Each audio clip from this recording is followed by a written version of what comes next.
Good morning. So we're going to cover today success after iOS 14.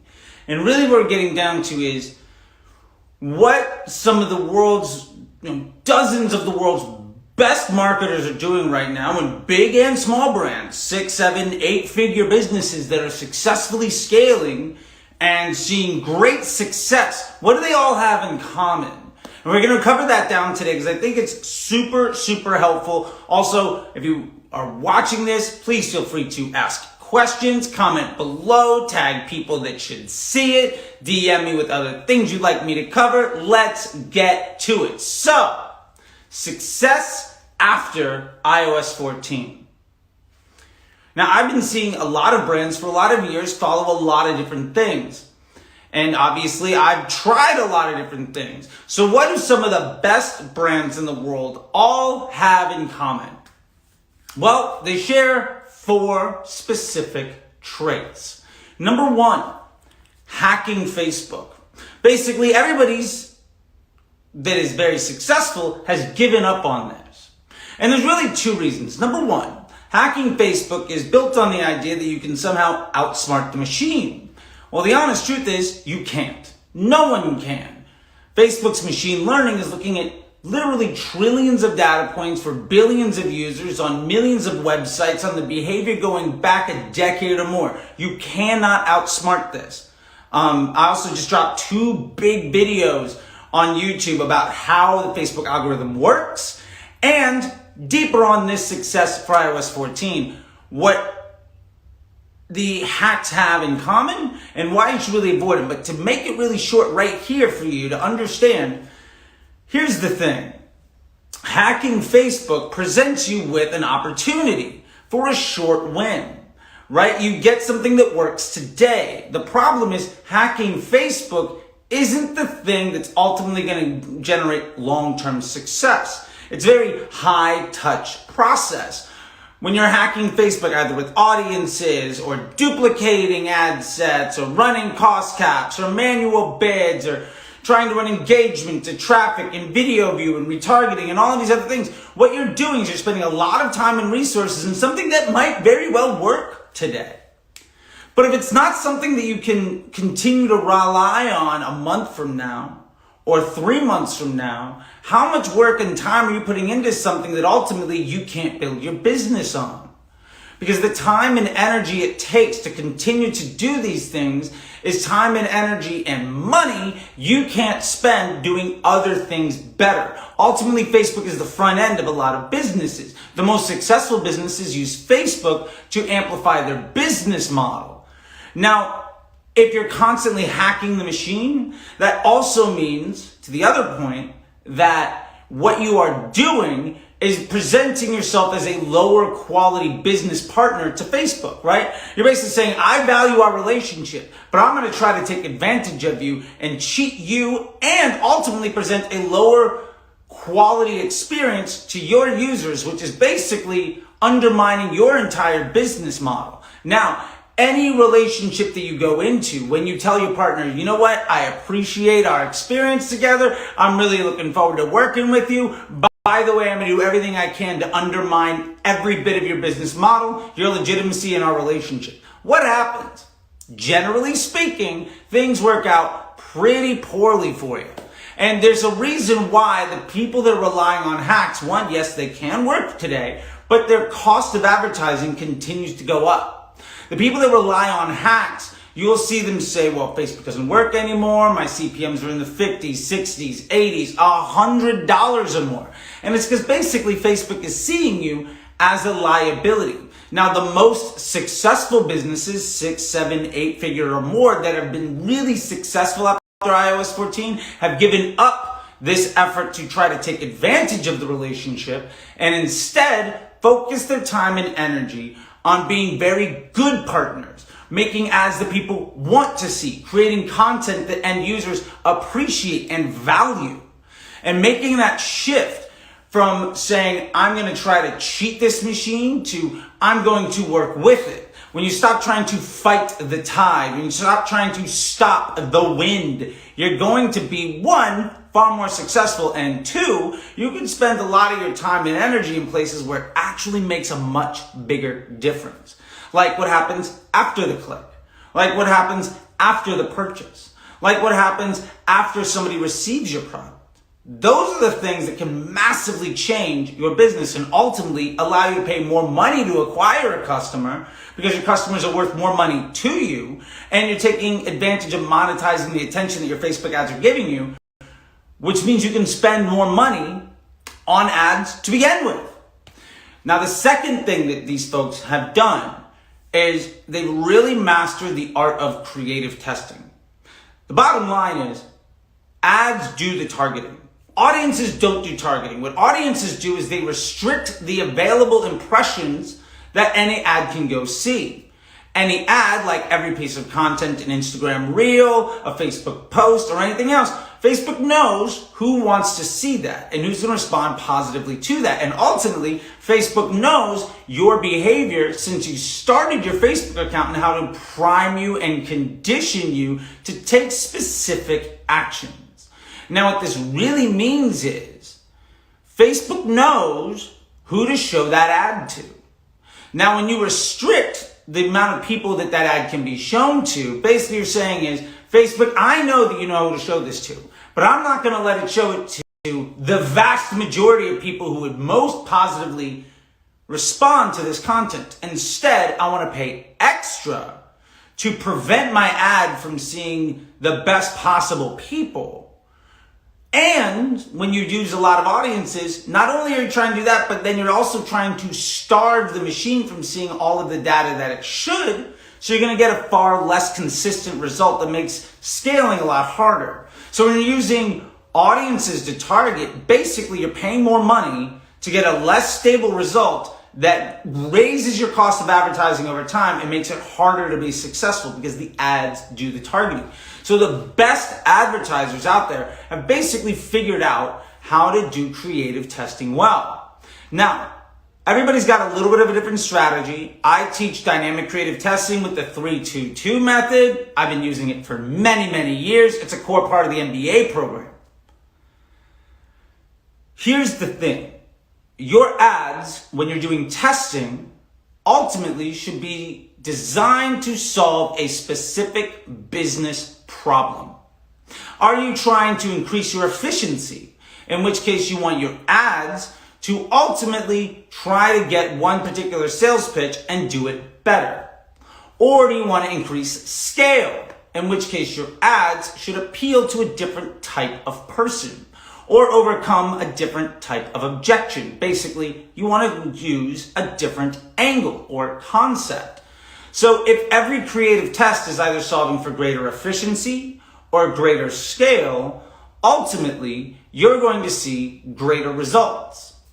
The most important thing about this too is that these ads should leave the learning phase, should be run for a long time so that you can predict the outcome of them, and should be done fairly at scale. The more ads that you can test, the better, which is why using dynamic creative really helps. Now, the 3-2-2 method of running 3 creatives with 2 primary texts and 2 headlines clearly restricts the amount of ads you could use, which is why with Golden Bear, we evaluate every single option and run only the best. So with Golden Bear, we could evaluate 20, 30, 100 creatives if we wanted to, and then only use the best 3 in our dynamic creative to solve a specific problem in our one single campaign per business objective, and ultimately scale our brand with high confidence, fairly easy, on a consistent basis with this repeatable system and process that doesn't need us to actually do work every day for it to be successful. Which means, again, you get more time and you get more money.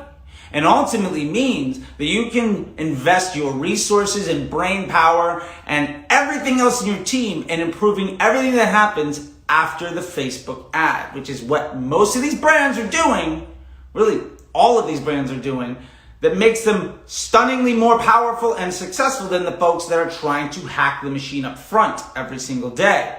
Now, the kiss of death here is running dozens of ads, building a bunch of ads, a bunch of post IDs, and running them all against each other. Basically, spending a whole bunch of money, but in a lot of different places, and then trying to see what gets lucky early on and running with it. The third thing that these advertisers are doing really, really well is they've given up on the idea of ROAS or MER. Because really, MER, marketing efficiency rate, is just a fancy word for ROAS, right? It's still a single number that lacks any actionable context. Let me give you a point. Say your Facebook ads today are at a 3 on ROAS. Great. What are you going to do?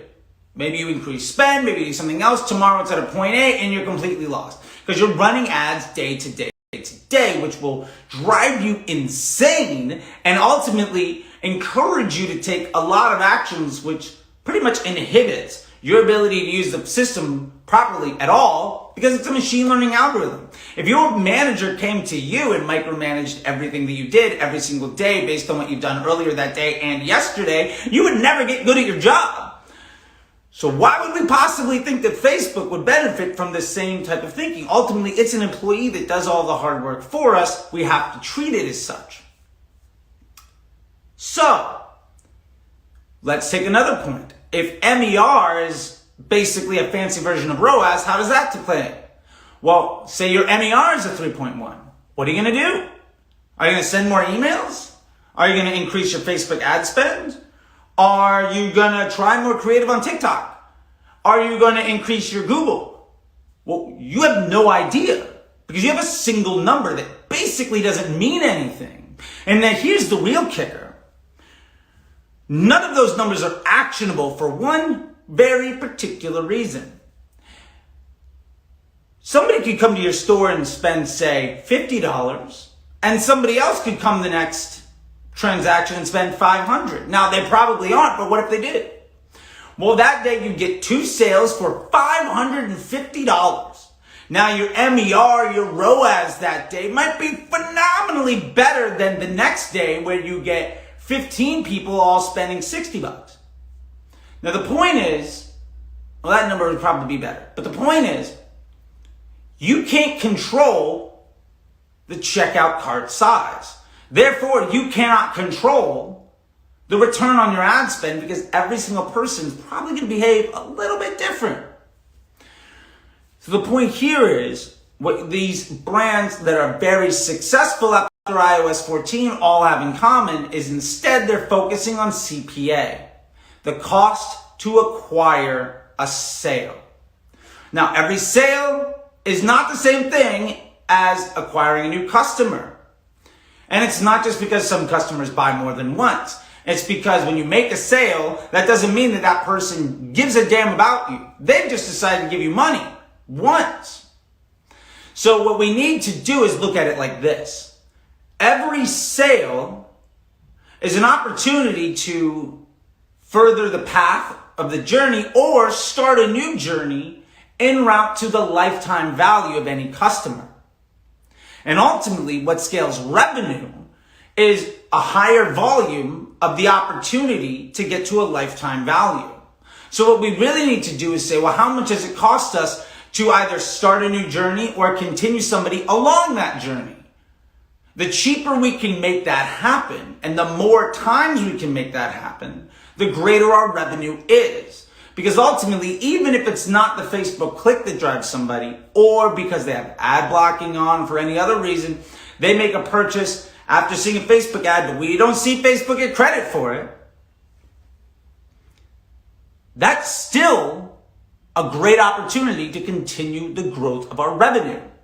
So what we really need to do is start looking at how many sales did we get today and how much did we spend on every single channel. Where, when we spend more money, do we see a greater result? Where do we see a force multiplier on our efforts? If we spend an extra $100 today on Facebook, do we make an extra 150 everywhere else? And maybe we're not looking at it every day. If we are spending $1,000 on a regular basis every day on Facebook, what happens when we go to $1,200? Does that mean that our overall store revenue in a week or so starts to see an extra $200, $300, $400 in revenue? Or do we not see a lift at all? This is where we get down to incremental lift, or with the way that I like to look at this stuff, I use the ecosystem ROAS doc to measure incremental lift and to identify it at a glance really, really easily. Basically seeing what is the interrelationship of spend across multiple channels and what happens when I increase or decrease my investment someplace. Now, one of the easiest things to make this happen is you don't promote a bunch of offers. You promote the best offer. And what I mean by the best offer is it's the one where when you add up the cost per making a sale plus the cost of making that good, your CPA plus your COGS, and you divide that by the lifetime value, what gives you the best ratio? Ultimately, what offer do you have that will give you the best chance to generate the highest volume of new customers or pushing existing customers further towards your objective of that lifetime value? Because if you focus on doing just that thing, now you don't have to solve the problem of audiences anymore. Now you don't have to solve the problem of offers anymore. You can make Facebook fairly autopilot, where you're just testing creative, and then you can do everything else on the back end to increase your conversion rate or increase the frequency of purchases or the AOV. Basically, you can push up the LTV while Facebook is on autopilot, basically maintaining that CPA at greater spend, giving more volume, or pushing down the CPA at the same spend, again, giving you more volume. Higher volume of people who are higher quality into a simple machine. The last thing that we really need to focus in on here is systems and process. If you don't have a business that doesn't need you, ultimately what you have is a system that you cannot scale because you cannot work much harder. There's not 50 hours in a day. So if you're seeing success while working 10 hours a day and you want to 5x it, you can't work 5 times harder. And really what we're getting down to is nomenclature, documentation, planning, a roadmap for success, understanding what your next 30, 60, 90 days looks like, having goals by the month, by the quarter, by the epoch. And really what we're getting down to is, how do you set up a system that can run without you having to micromanage every piece? Now, the most successful brands have easily repeatable tasks with projected outcomes and a system and a process to log the impact of all of these efforts. So what we're really getting to here, more than anything, is having a system and a process for scale and success that allows you to take further and further steps away from having to do every single task. Now, ultimately, what these businesses all have in common when combining all of this is one shared beautiful thing. They are able to, at scale, send all of their traffic to a single best offer, test creative in a meaningful way to reduce the CPA and improve the quality of that traffic, identify opportunities in scale or efficiency, understand where they're getting incremental lift by looking at something more advanced than a single number that's a report card without context on a day-by-day basis, and ultimately do it in a way where they're able to empower the people around them and their tools so that they can spend more and more time, one, enjoying life, and two, making decisions and thinking about more important things than what Facebook is doing. Because ultimately, the biggest value of running Facebook ads isn't just pouring fuel on the fire of a successful business. It's making the acquisition of traffic, the generation of intent, and the creation of new customer journeys easy. And if you can really look at it that way, then you're gonna be able to join some of the biggest, most successful brands that are seeing a lot of success now. Now, this all sounds fun, but confusing, and you want more information, one, I'd highly recommend signing up for my webinar at apply.facebookdisruptor.com, because I'm going to go through all of this stuff there. Number two, I'd highly recommend looking at what you're doing right now where you're working harder, not getting a better result. And three, I would really focus on defining, what does success mean to you? What is a truly successful outcome? Is it 10 sales a day? Is it 100 sales a day? Is it 1,000 sales a day? What is the one most meaningful task that you can do today to get you closer to that goal? And how many other things are you working on that are actually not going to get that done?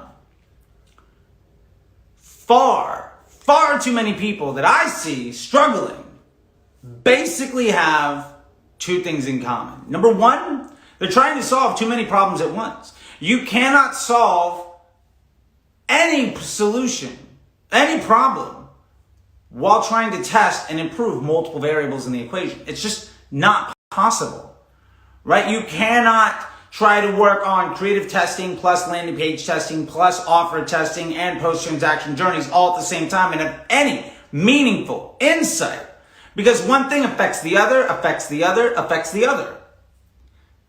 So you're working really hard to basically make things worse and not be able to take an action. So you've wasted your time and money to dramatically stress yourself out to inhibit your success. The other thing, being willing to invest in yourself, time, money, and energy.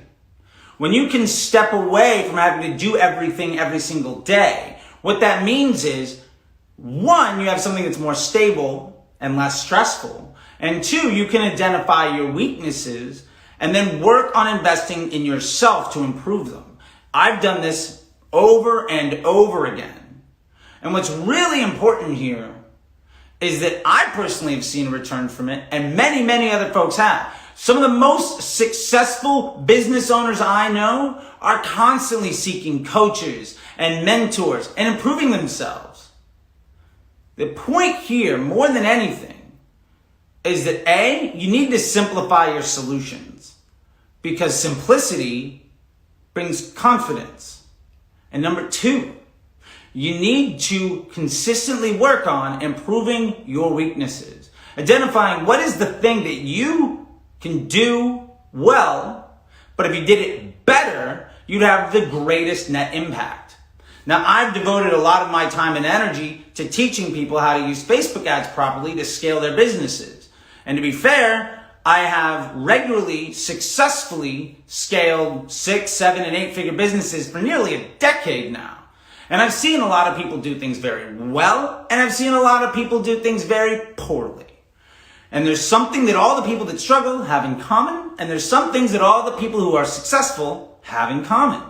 So today what I've done is basically laid out the 4 things that the most successful businesses are doing right now, so that iOS 14 was a road bump a year ago. And that's the honest truth.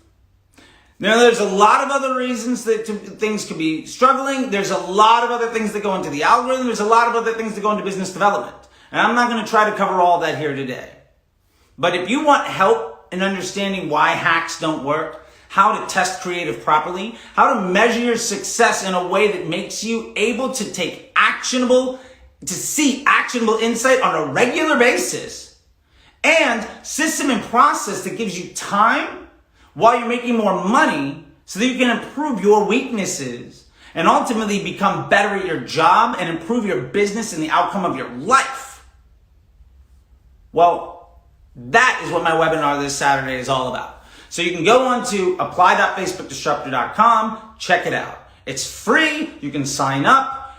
I'm super stoked about it. And literally what I'm doing is basically taking all this stuff that I normally charge $10,000 a month for, and I'm breaking it down into snackable, bite-sized pieces so that you can actually take action right away. And that you can understand the value of these things. And ultimately, you can clear some of the cobwebs, you can reduce your stress, and see more success in your daily life. Because that's ultimately my objective. I feel good every single day that I offer people the opportunity to be more successful. And how their lives will change means everything to me. And that's what I do on a daily basis. That's my why.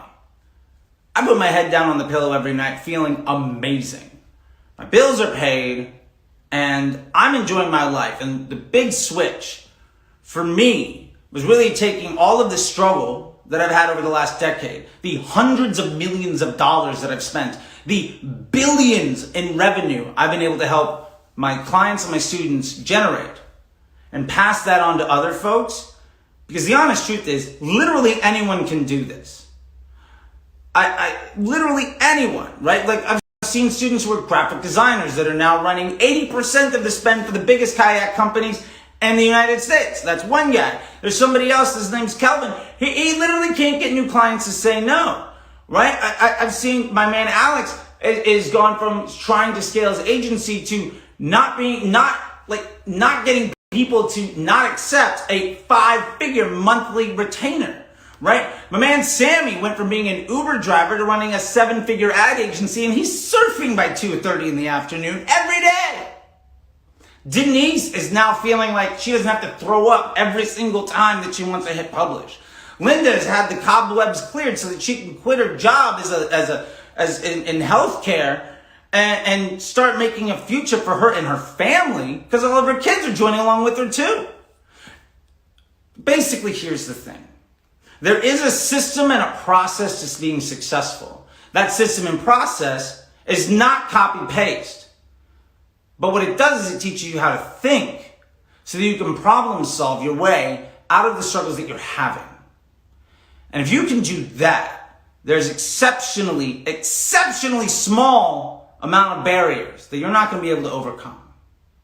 So if you like this, if you want to know more, if you're interested in it, one, share this with your friends, comment if you have questions, reply if you want to call me out on something that you don't agree with, and if you want to see more value and you want to see more success, go ahead, hit apply.facebookdisruptor.com, go there, sign up for the webinar. It's free. I'll see you there. Until next time,